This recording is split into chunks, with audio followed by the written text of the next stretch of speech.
Welcome to 5 minute videos. கடந்த 100 வருடங்களுக்கு மேலா அழிந்து போயிட்டதா நம்பப்பட்ட 2 உயிரினங்கள் இப்போ மறுபடியும் உயிரோடு கண்டுபிடிக்கப்பட்டிருக்கு. இத பத்தின தகவல்களை தான் இந்த வீடியோல நாம பார்க்க போறோம்.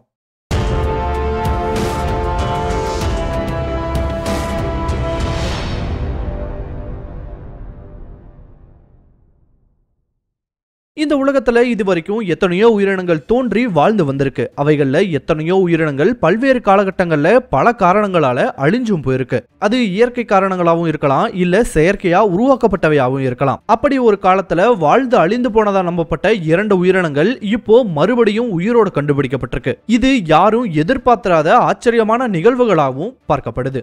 இப்படி கண்டறியப்பட்ட உயிரினங்கள்ல முதல் உயிரினம் ஒரு ஆமை.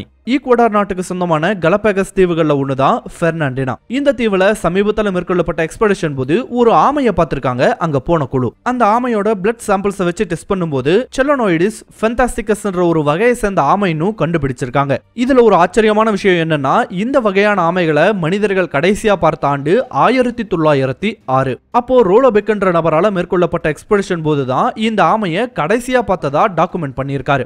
ஆனா அதற்கு பின்வந்த ஆண்டுகள்ல மேற்கொள்ளப்பட்ட பல்வேறு எக்ஸ்பெடிஷன் போதும் இந்த வகையான ஆமைகளை பார்த்ததா யாருமே டாக்குமெண்ட் பண்ணல. இதன் காரணமா காலப்போக்குல இது அழிந்து போயிருக்கலாம்னு அறிவிச்சிட்டாங்க.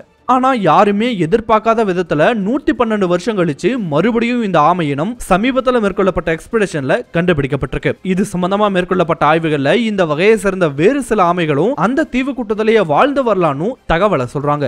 இது முதல் கண்டுபிடிப்பு. அடுத்த கண்டுபிடிப்பு உலகின் மிகப்பெரிய தேனீக்கள் பற்றினது. வேலசஸ் ஜெயண்ட் பீஸ். நம்ம கட்டவிரல் அளவுக்கு இருக்க மிகப்பெரிய தேனீக்களை சமீபத்தில் இந்தோனேஷிய காடுகளில் ரீடிஸ்கவர் பண்ணியிருக்காங்க.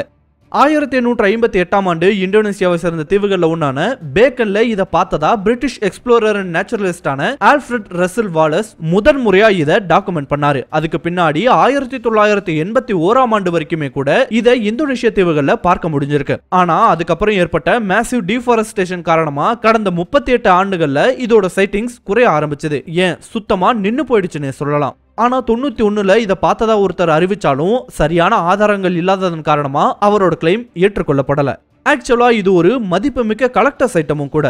போன வருஷம் நடந்த ஆன்லைன் ஆக்ஷன் ஒண்ணுல இந்த வகையை சேர்ந்த ஒரு இறந்து போன தேனிய ஏலம் விட்டிருக்காங்க. அந்த தேனி ஆயிரக்கணக்கான டாலருக்கு ஏலம் போனது முக்கியமான ஒரு விஷயம். அப்படி இருந்த சூழ்நிலையில தான் சமீபத்துல இந்த தேனி உயிரோடு தென்பட்டிருக்கு. இது ஒரு பெரிய ஆச்சரியத்தையே ஏற்படுத்தி இருக்கான். ஆனா இதுக்கு பின்னாடி ஒரு ரிஸ்க் இருப்பதையும் குறிப்பிடுறாங்க சில அமைப்புகள்.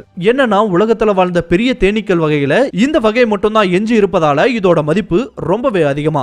சோ இதை இல்லீகலா விற்பதற்காக பிடிச்சிட்டு போகவும் நிறைய வாய்ப்புகள் இருக்குன்னு சொல்றாங்க. அதனால கூட இவை முற்றிலுமா அழிந்து போக வாய்ப்பு இருக்குன்னு எச்சரிக்கை விடுக்கிறாங்க.